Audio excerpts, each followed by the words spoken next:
Ladies and gentlemen, this is Ballet Rain.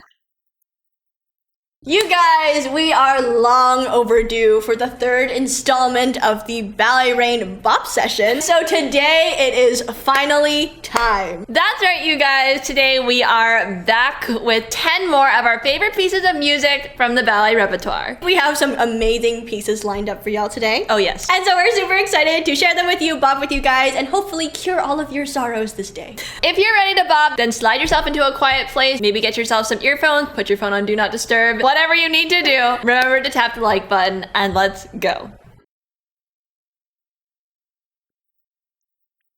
Before we get into the video, we first wanted to give a quick shout out to the sponsor of today's video, Ana Luisa. Ana Luisa is a jewelry brand whose mission is to help you elevate your everyday. They create absolutely beautiful, long-lasting, and sustainable jewelry pieces designed to help you shine whilst keeping the health of our planet in mind. Their pieces are so beautifully designed and are so versatile. They have a wide variety of different pieces to choose from smaller, minimal pieces to bolder statement pieces as well. And I feel like all the pieces are still very, very cohesive. Oh yeah. You know, you can mix and match them and stack them and everything like that. Ana Luisa does offer free shipping throughout the US and international shipping as well, with thousands and thousands of 5-star reviews. Ours is one of them.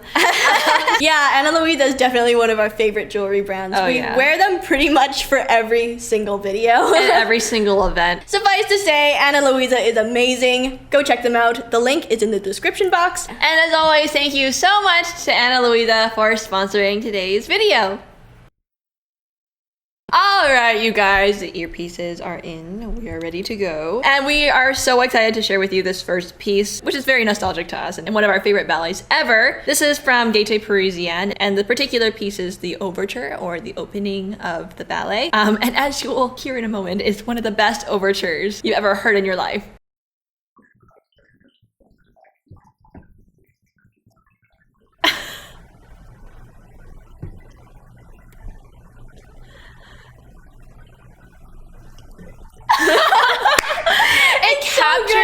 It perfectly captures the vibe of the ballet straight from the get-go. It's an unserious ballet, you know? Yeah, and this overture fits that so perfectly. And it has that very fun, vibrant energy to it. Vibrant. Which yeah. is exactly what the ballet is. And so this just really gets you hyped at the beginning of the ballet.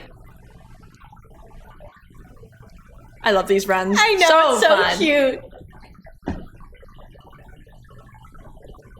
It's mirthful. That's what it is. Mirthful is the perfect word to describe this.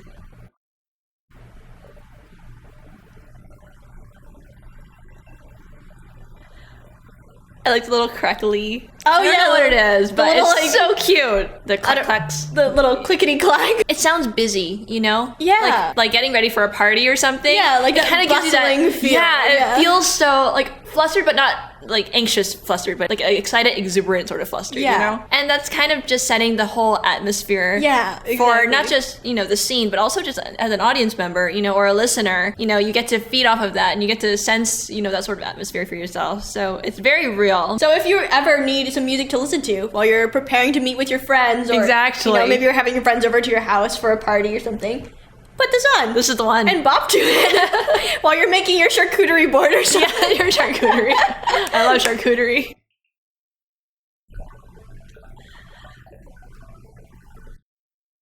It's also a really good running pace. Yeah. So if you need to keep yourself hype while you're like exercising or something. Exactly. That's a good piece, you guys. It's just so happy. It's so cheerful. Honestly, the whole ballet is phenomenal. We've already bopped to some more of Gaîté Parisienne in a previous bop video. Offenbach always hits though. He really does. Offenbach music always slumps. Every single time. This next piece is from Don Quixote. Fabulous, fabulous ballet. Watch our analysis. And this piece is probably my favorite part of the entire ballet. The dance at the Matadors from Act 1 of Don Quixote. To be honest, the whole ballet, especially that first opening scene of Don Q, has the best music. Yeah, like the prologue all the way up to like the Matadors is like my favorite part of Don Quixote ever. It's so good. It's just so good. I feel like it's just hit after hit after hit. And what's happening at this point in the ballet is that the matadors have just come into the square. Established their presence. Yes, they've just come back from a bullfight.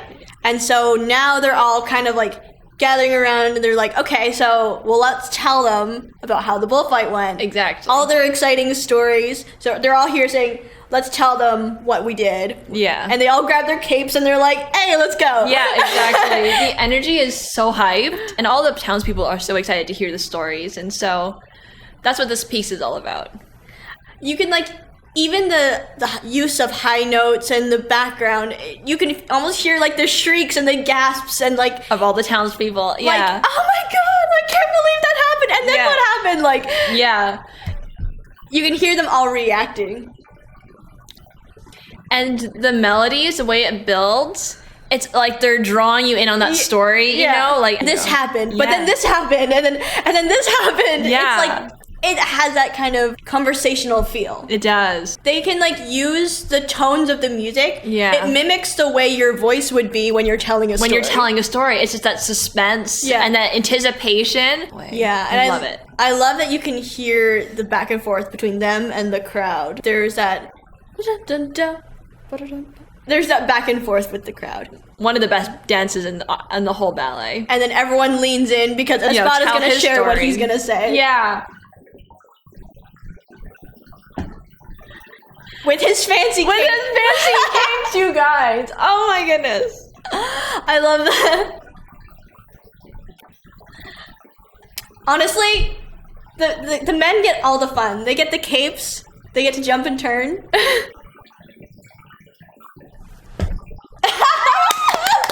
I love this piece. Oh, it's so good. The energy is so warm. Yeah. And so human and so exciting. like the camaraderie is The there. camaraderie is there. It's like that brotherhood almost. Yeah. You know, they're all showing off. They're all hyping each other. And you can just feel the buzz of just excitement and everything. It's so immersive, and it's using music to really convey a realistic kind of interaction. But yeah, this is definitely one of the best parts of Don Quixote. We've actually done a little feature in our Addictive Ballet Moments video on this piece. So if you want to fangirl some more over Ryoichi Hirano and his cape, Link is above and below. Check it out after this video. But Yeah. let's go on to the third piece.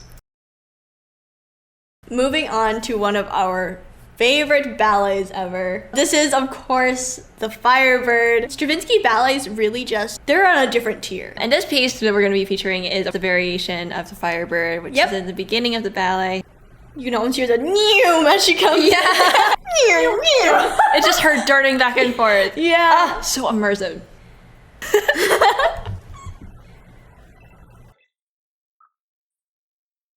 So bird-like.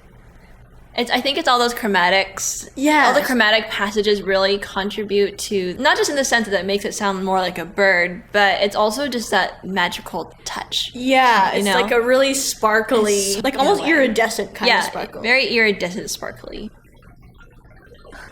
I love it. It's so magical. This part coming up, this gliss. It's my favorite. Eden knows this. Every time we listen to it, I always tell her that's my favorite part of the whole It's piece. so good. So magical.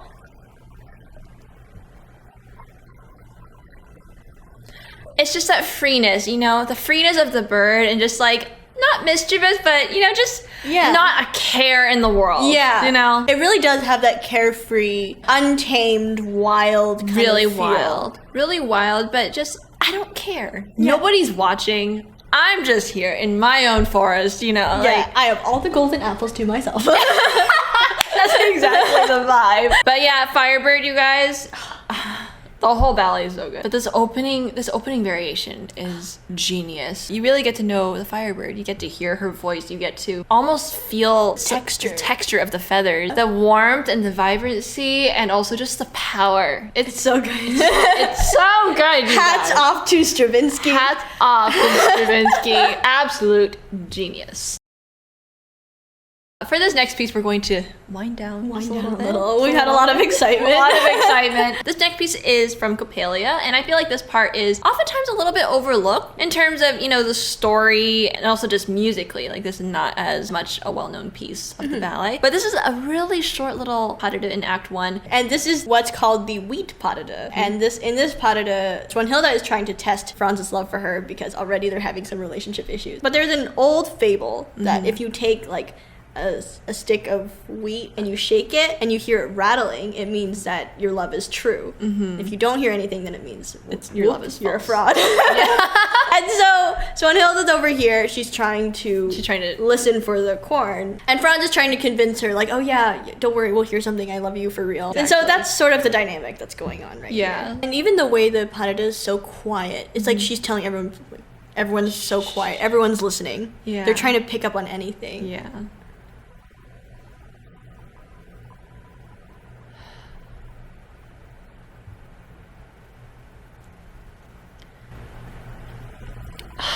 The use of the violin here is so beautiful. It's soulful. It's very soulful. I think this whole piece has that sort of longing tones in it. It's very like wistful, yearning kind of and feel. It's hopeful but also despairing at the same time because, you know, on one hand, you know, maybe you would hear something, and on the other hand, you might not. Yeah. And I think just the way it's phrased, I think that's it. And like the way the melody is phrased, it sounds like a question. Like as if it's, you know, she's asking, does he really love me? Yeah. You know, that's how it sounds to me. It has that like almost lonesome refrain to it. Even though she doesn't really know if it's true, like there could be a possibility that she could be worried for nothing. But it still has that tension, that almost heartbreak already.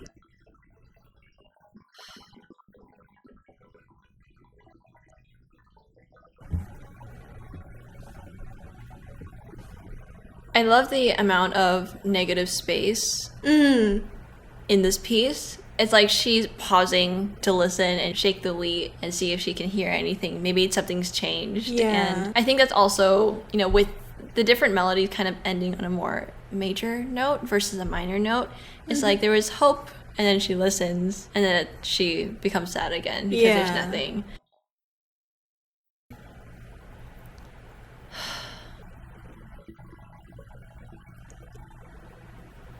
So beautiful. This note. Oh! Oh, the pain.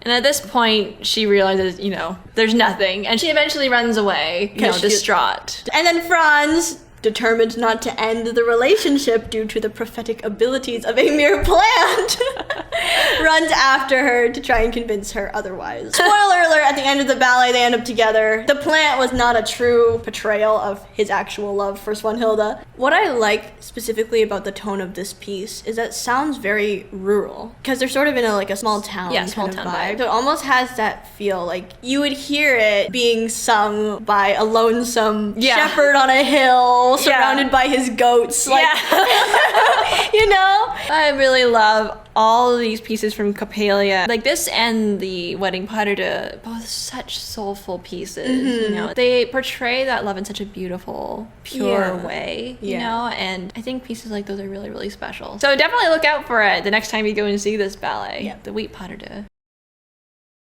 Moving right along, this next piece is from Giselle, Act 1, and this piece is a dance in celebration of the grape harvest, and with these first few notes right here. It's almost like announcing, you know, blowing the horn and announcing the official, you know, harvest celebration.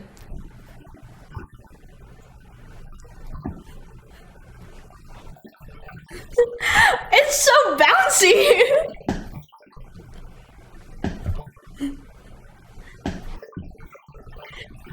You can imagine like all the peasants skipping into the square. It's a perfect skipping tempo. This part I always imagine, you know, like how they do the call and response sort of thing. Oh, you know, like when you have that one guy on top of a chair or something and he's calling all those steps out. It really does feel like that. You can't not bop to this. Why is it so boppable?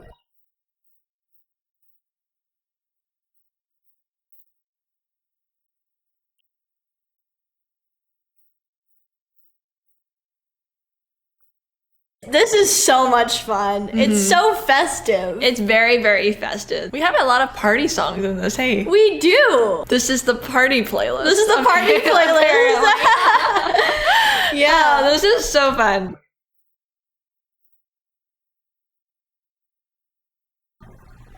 You know, these very simple melodies that just kind of repeat over and over and over. Yeah. They sound like maybe it might be a little folk tune or something that they're all singing together. Yeah.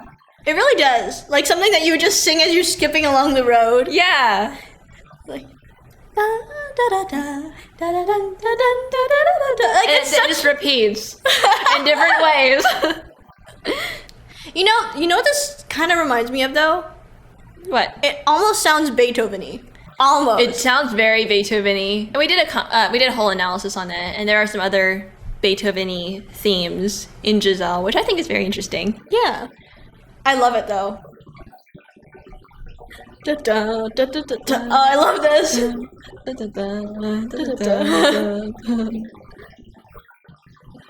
Oh, the energy builds so much here.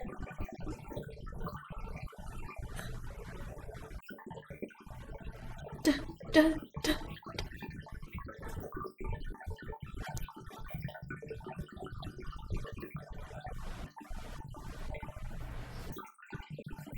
Yeah! Good. It's so much fun. This one, again, really captures that sort of festival vibe. Yes! You know? It really captures that. And I just love how you can hear it. You can almost feel like the footsteps of the people dancing. That's what it is. Yeah, you can really just feel that ambiance of the scene. It's the timpani in all of those hits, like da da da da da da da da da da da da da. Yeah, you can imagine all the footwork that's going on, and it's just so perfect. Definitely a highlight of the ballet musically. It's so boppable and very Beethoven-esque. I mean, we're not music experts by any means, but the Ninth Symphony, bum bum bum bum bum bum bum. Like it has that same kind of hit. It's wonderful. I love this piece. I wish Beethoven had written a ballet. If anybody knows of a ballet that Beethoven wrote, let us know. Even if it's not a well-known or performed ballet. I mean, we'd love to know if he wrote one. Anyhow, this one's always a hit, honestly. Yeah. So good. This upcoming piece is one of ballet's most precious gems, and it is the Wedding Pas de Deux from The Sleeping Beauty. It wouldn't be a bop playlist if we didn't have at least one Tchaikovsky piece in here. So, of course, we had to include this one. Like, already with the triumphant intro. It's that fanfare, you know? Yeah. This is the wedding of Princess Aurora to Prince Desiree, or Florimond, as he's called in some versions. That's right. This melody, you guys. It's so Tchaikovsky, though. This is like the epitome of Tchaikovsky right here.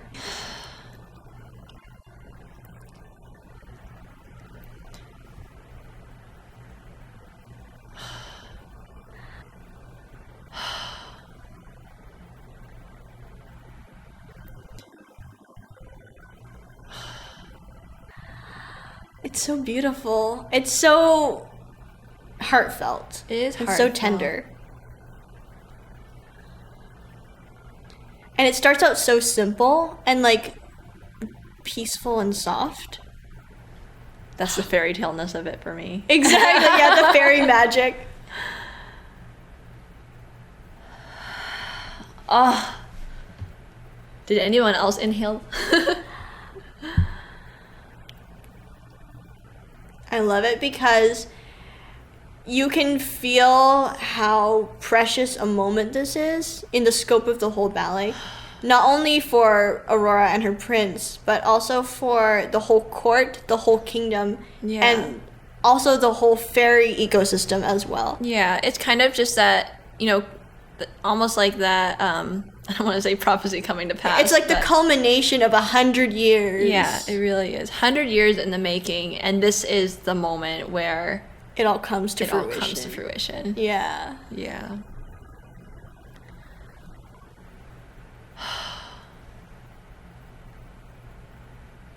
I love how Tchaikovsky's not afraid to take his time. Yeah. You know, with this whole pas de deux. Because, you know, we've been through a lot in this ballet, and moment is just some breathing space, that release, I guess, after all the tension. I love that passage. And you can feel the swelling. It's kind of to portray that growth, like how long this has taken, and that finally that rose is blooming in a way, you know? It is, yeah. Here we go. This is the most iconic part.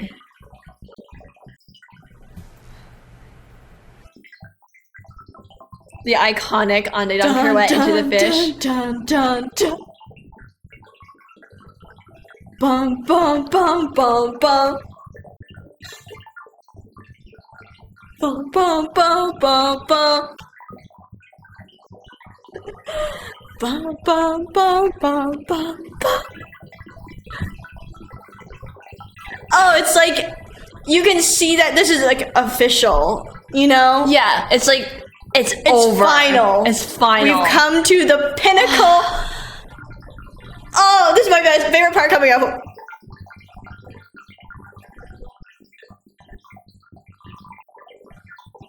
Da, da, da. Oh, it's so good! So beautiful, you guys. The beat drop, you guys.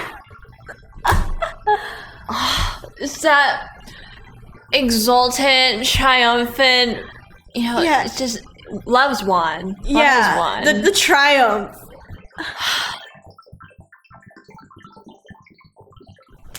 Bum, bum.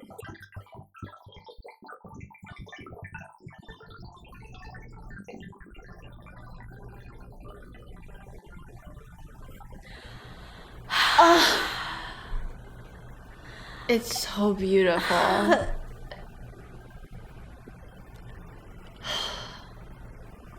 It's really matchless. Like, I'm at a loss for words. I don't know what to say. Yeah, there's no words. Just let Tchaikovsky speak. Exactly. Just let him speak.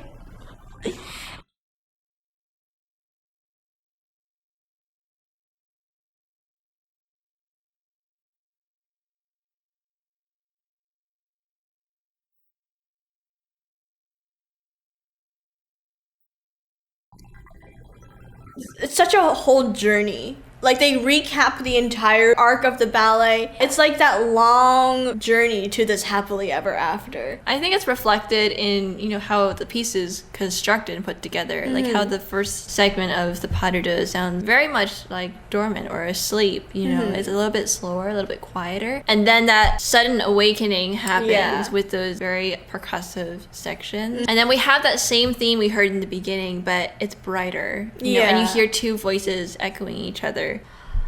You guys, Tchaikovsky. It's just brilliant. Now you can understand why this is one of the best pas de deux ever of all time. Honestly, to perform this would be such an honor. Just for the music alone.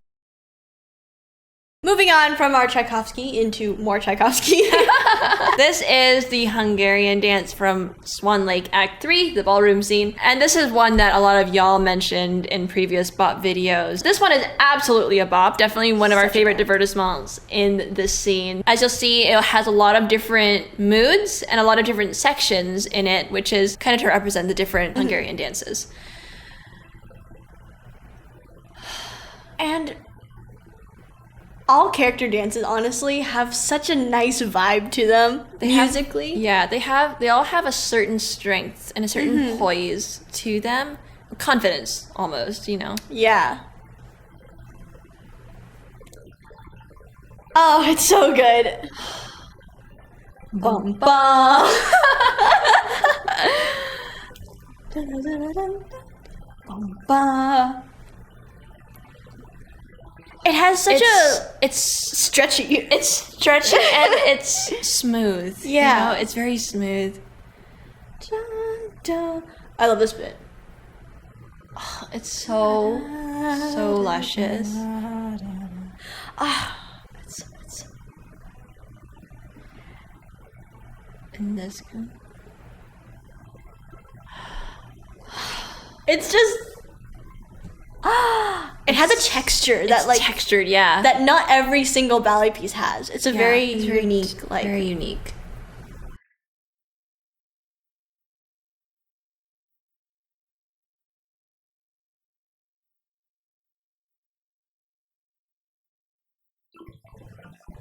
And here we go. We're picking up now. Let's go.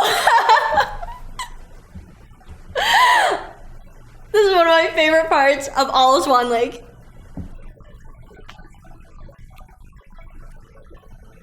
It gets better, y'all.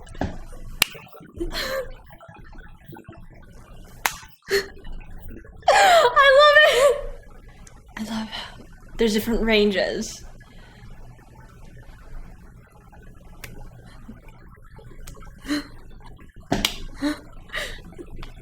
Let's go!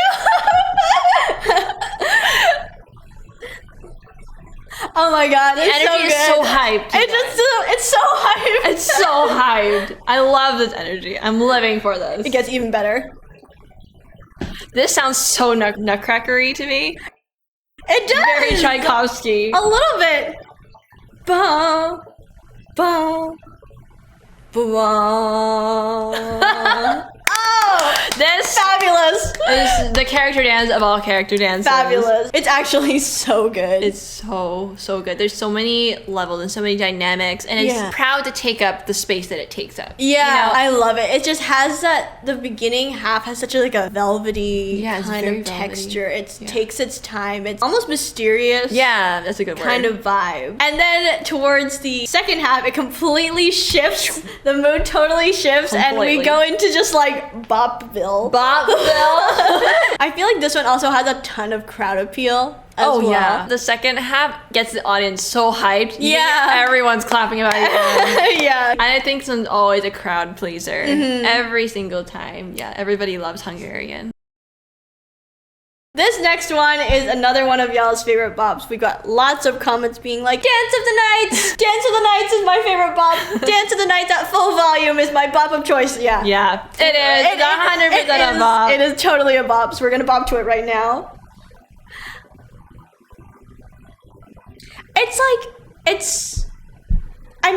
It's Prokofiev hitting us with that dark magical vibes, It's right? dark magical vibes. 100%. Dun, boom. I love the energy from this Yeah. one. It has such a majestic presence to it. Yeah. It's not aggressive, but it's very strong, almost borderline Yeah. aggressive, but it's direct. Yeah. It's very direct. In these moments, even though the music still moves, it feels like silence. Yeah. It makes you feel like you almost have to hold your breath. Yeah, it's like arresting. Yeah, it really is. Dun, dun, dun, dun, dun, dun, dun, dun, dun. It's such a villain piece. It is a little bit, a little bit. This is like the song that you'd listen to if you're trying to. It's like a power pose. It's a but power like, pose. but like in a piece. But audibly. like this is the one that you'd play and you'd stand in front of your mirror like this to hype yourself up. Like this is my favorite part. Bum, bum, bum, bum, bum, bum, bum. Ah. So many overlapping melodies.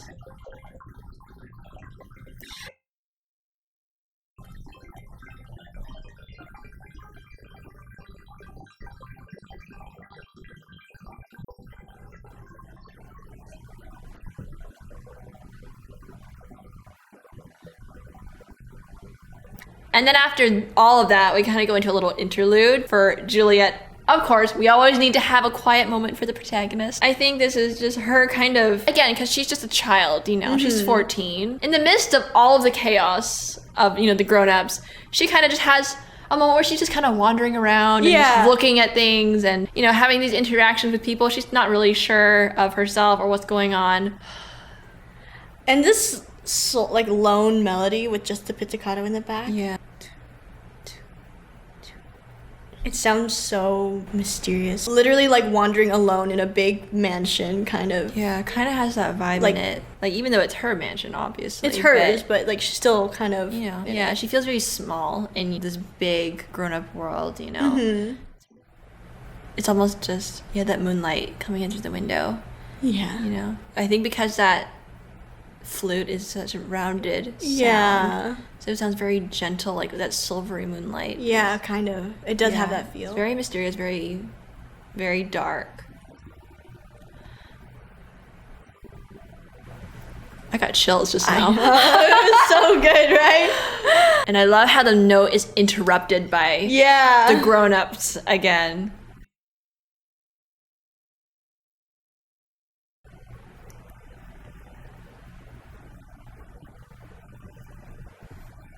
Like her thoughts are interrupted.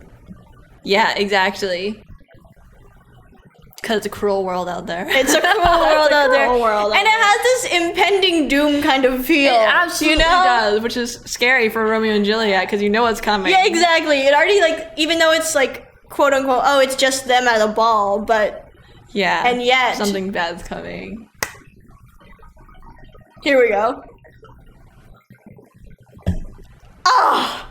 Incredible. There's no final thoughts about that one. Groundbreaking, you guys. That's it. It grips you. Yeah, it's gripping. It's gripping. Again, with like sort of having different sections all strung together with very, very different moods, very, very different atmospheres. Yes. It was nice to have a break between those different sections and kind of have a different view into different minds, different characters that are kind of interacting on the stage. So we have kind of a moment to focus on all of them individually. So hats off to Paquita. Dance of the Nights, or also it's called Montagues and Capulets. This one's definitely one of the most iconic pieces of music, not just for ballet dancers, but in just the music realm in general. This is a very iconic piece. So, of course, we had to feature it. We had to. This one's definitely a masterpiece. For sure.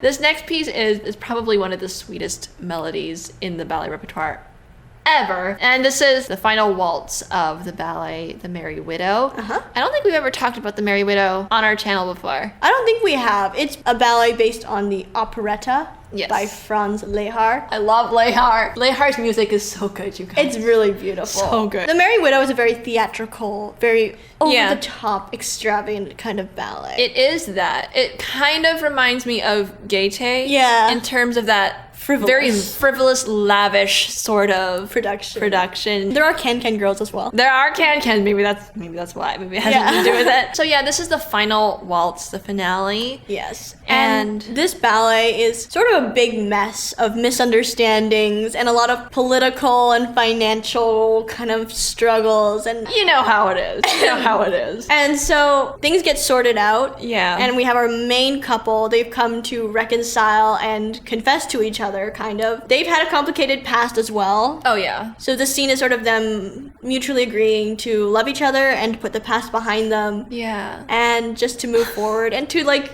acknowledge the love they have for each other. It's so sweet. The whole context is just makes this moment so much sweeter. And it's such a vulnerable, heartfelt melody. It's heartrending, you guys. It's just... It almost hurts. That's how beautiful it is, you know?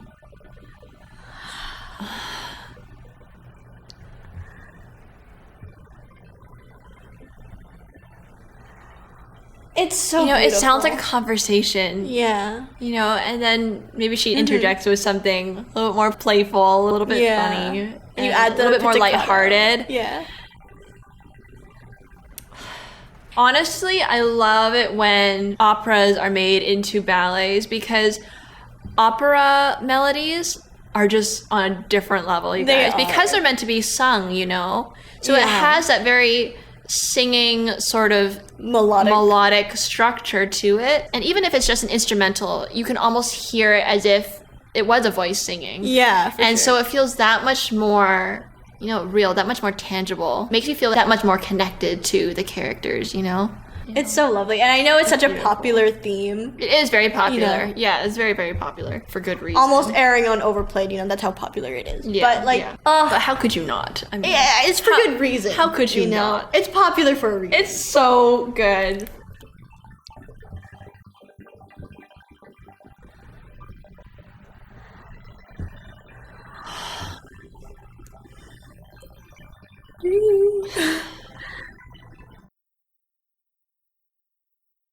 particular piece, they're really just open with each other. Yeah. You know, there's no social constraints. It's Like all those walls are broken down now. Yeah. And so they can finally be like people. Yeah, again. They're not putting on a face, they're not putting up, you know, their guards or anything. Yeah. It's just that release. and just the scene in general, the music, the choreography, the costume, the set, the scenario, everything is just, it's so sweet. It's so touching. It's very, very touching. This harp.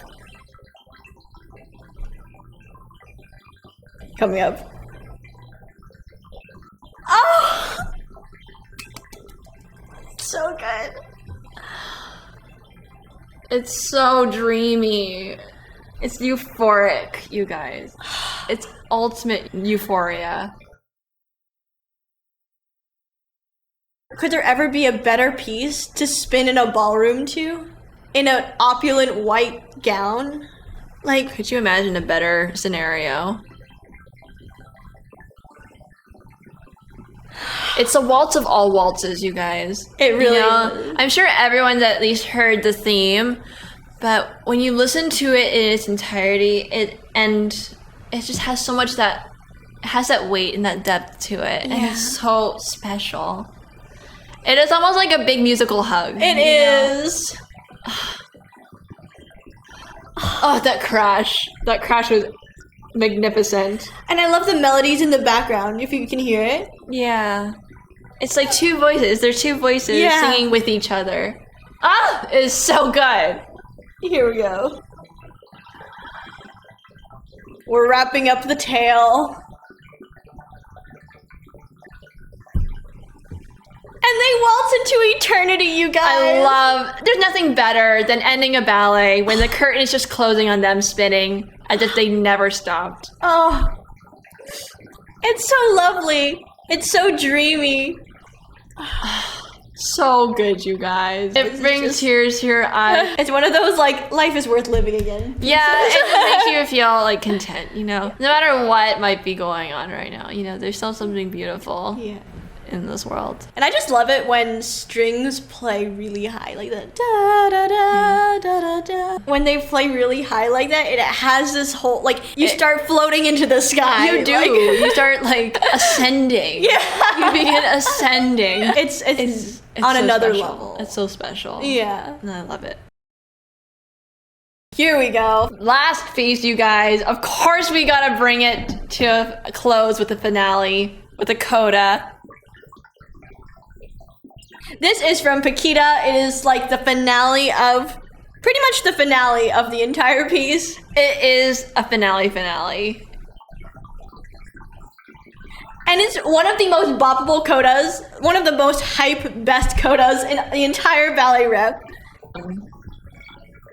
This is probably one of the longest codas in ballet rep because there are so many bridesmaids and divertissements, so they all have to have their turn in the finale, of course. And there's a lot of different themes in this coda, as you'll see in a bit. It's not just like him, her, both together. You know, there's a lot of different pieces in this one. I think the part that makes it so energizing to listen to is how the melody is kind of on the offbeat, so it goes. Yeah, it has that little rest. It's so energizing to listen to. It gets you so hyped. And then a new section. This one's a bit slower. Oftentimes this is for a duo. Oh yes, doing envoûtés. It's just a nice rest in the middle of it to kind of give us a break, but also rebuild that suspense and that energy.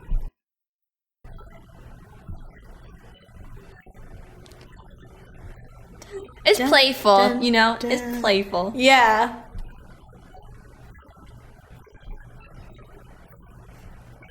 Dun dun dun dun da da. Bum, bum. Building that energy.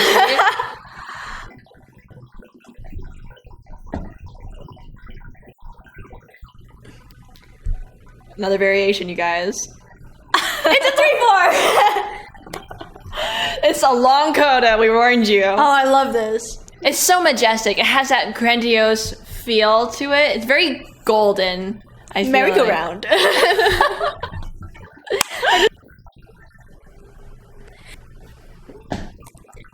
reprise. And this is like, it's so the best when you see it all on stage, because you see the corps de ballet, you see all the soloists, all, like the dancer and the ballerina, and they're all there. Yeah, it builds the energy and the atmosphere so quickly. Dun, Here we go. boom.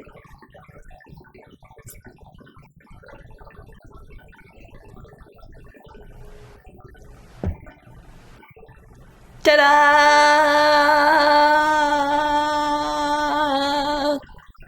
Oh, so good. We always say that. It was so good, you guys. Oh, I love it. It's fabulous. This one again is very festive, but in a very concluding sort of way. Yeah. You know, it just wraps it all up In a tiny little bow. Tiny little bow. I love it. Yeah, I love the offbeat The on offbeat, that theme. it's captivating. It makes it that much more dancey, you know? It's very dancey. There you go, you guys. The coda of all codas. The bob of all bobs. Minkus held nothing back. This is Minkus unhinged. Yeah. Minkus full throttle, holding nothing back. Top notch. Top notch. Next level. Exquisite.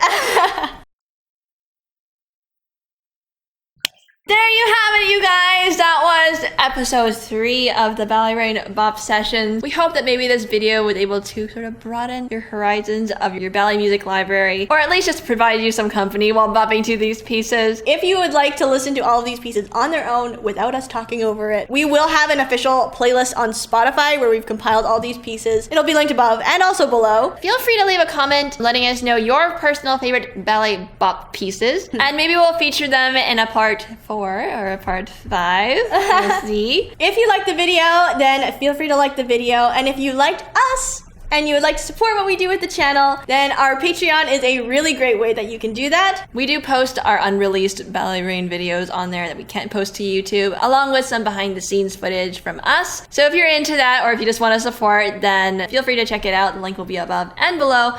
And to all of our current patrons, thank you so much for your support. You're the light of our lives. We absolutely love you. We're so, so grateful for each and every one of you. And once again, thank you so much to Ana Luisa for partnering with us on today's video. Please be sure to check them out using the link in our description box. Anyways, I think that is all from us for now. This is Ballet Rain signing off. Until the next video. Bye. The earpieces are in. Mission control.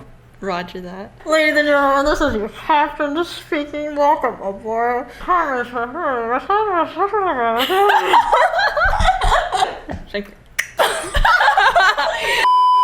The link is in the description. I can't speak. The link is in the the link is in the description. The link is in the description. Sorry. Come on, you got this. The link is in the description. Okay, there we go. The link is in the It's contagious. That's so hot. The link is in the description. Yeah, the link is in the description. The link is located in the place that is called the description box. Oh god. I hope they're clicking, you guys. For all this toil, I hope they're clicking.